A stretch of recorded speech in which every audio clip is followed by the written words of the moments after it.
dan lain sebagainya. Kalau cacing jalan-jalan di tanah, terbentuk apa? Ruang-ruang di dalam tanah. Dari ruang-ruang itulah udara tanah tersuplai. Dari ruang-ruang yang dibuat cacing-cacing itu atau mikroorganisme itu maksudnya hewan-hewan kecil. Dari ruang-ruang tanah yang mereka bentuk di dalam tanah, dari situlah udara tanah ada. Kalau kita menanam tumbuhan, menanam tanaman, akarnya itu kan membutuhkan udara yang ada di dalam tanah. Nah, bagaimana udara dalam tanah itu ada? Melalui kerja dari mikroorganisme tadi, hewan-hewan kecil itu. Kemudian dari ruang-ruang tanah itu juga apa?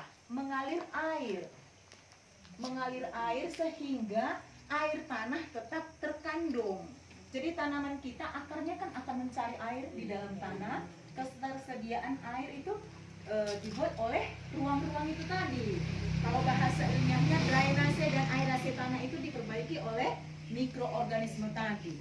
Nah, kalau kita bakar, bukan hanya jerami yang terbakar, tetapi ikutlah hewan-hewan kecil itu terbakar, ikutlah cacing itu terbakar, dan lain sebagainya.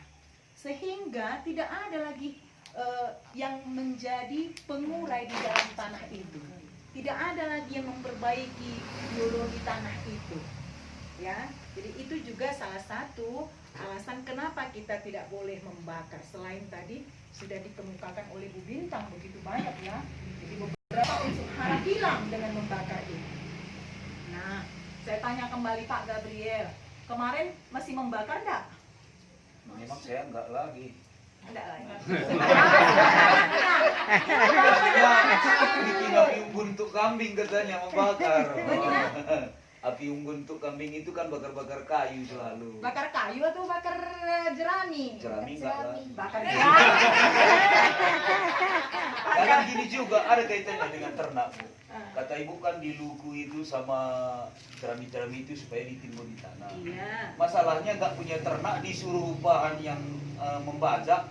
Iya, bakar dulu jeraminya baru saya kerjain katanya. Makanya mama ini sering bakar jerami, mama yang bakar. Jadi tukang lukunya yang bilang begitu. Iya, karena dia kerja terganggu sama apanya. Giginya. Kalau ada di situ jerami makin sulit itu mengerjainya. Itu tanah kering apa tanah basah? Kami di sini biasanya kalau nanam padi itu tanah basah.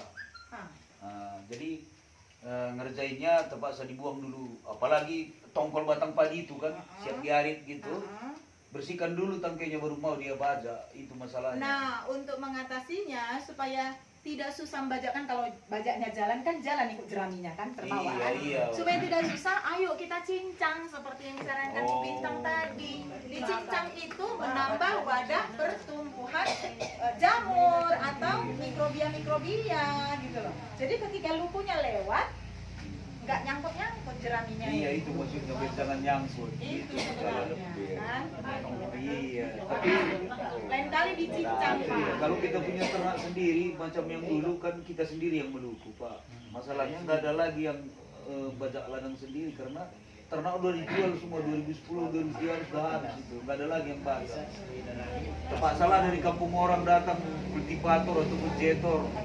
Nah, itu mau dia ngerjainnya kan keluarkan dulu jeraminya. Makanya dicincang saja itu supaya lebih apa ya. dicincang. Cobalah Bapak Ibu, ayo kita terapkan. Kita sepakat mau mengembalikan kesuburan tanah. Kita sudah tahu bagaimana efeknya dampak dari letusan Gunung Sinabung. Untuk sementara ini, seperti tadi dikatakan Bu Bintang, beberapa tahun yang akan datang ini akan menjadi tanah yang sangat subur. Ya kan, dia kan masih butuh waktu untuk berproses sampai dia bisa membuat tanah ini menjadi subur kembali. Nah, untuk itu ya kita yang harus kerja keras dulu mengembalikan kesuburan tanah dengan cara itu tadi, tidak membakar, kemudian membuat biopori. Itu ada yang sudah membuat biopori? Ya udahlah di kopi-kopi Sudah dibuat? Iya, cuman nggak dalam pun dia ditumpuk di tengahnya. Oke, nggak apa-apa, bagus ya. Ibu-ibu sudah ada yang buat biopori? Lengah. Oh lah, sange cuma 2 kalak nande hari. Mana tahu yang lain kan? Tapi kan tahu. Ya, boleh dibuat biopori. Ya. Buat lubang di ladang-ladang kita itu buat lubang, nanti boleh masukkan di situ sisa-sisa. Ya. Nanti dia akan membusuk di situ. berusaha cepat mengembalikan kesuburan tanah. Ya, kemudian, nah itu tadi buktinya bahwa membakar itu merusak mikroorganisme tanah. Laharnya sinabung ini, debu sinabung ini panas kan?